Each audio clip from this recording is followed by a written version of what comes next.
Hi, I just got a crib for my granddaughter. I'm super excited. She stays with me sometimes. I'm hoping now that I have a crib, I can keep her even more often. So, this is everything that comes in the box. Not very much. Here's my tools and everything that I'm going to use, and the instructions. Doesn't look very hard. I'll let you know how long it takes me and what I think of the crib. I'm super excited though. It already looks really nice. It's a 5-in-1, meaning that my granddaughter can grow into it. It goes into a full size bed, so I'm super excited about that. So I'll go ahead and get started and let you know what I think.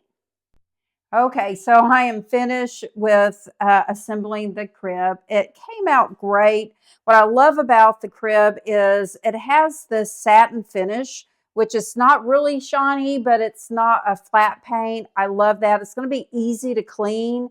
It took about 35, 40 minutes to assemble. It definitely is helpful when you have someone else helping you, just like hold the ends when you're putting the bolts in, but it was super easy to put in. I love that. I feel like I got a good value. It was a great value, and I'm excited to keep my granddaughter now. So I hope you found this review helpful. Thank you.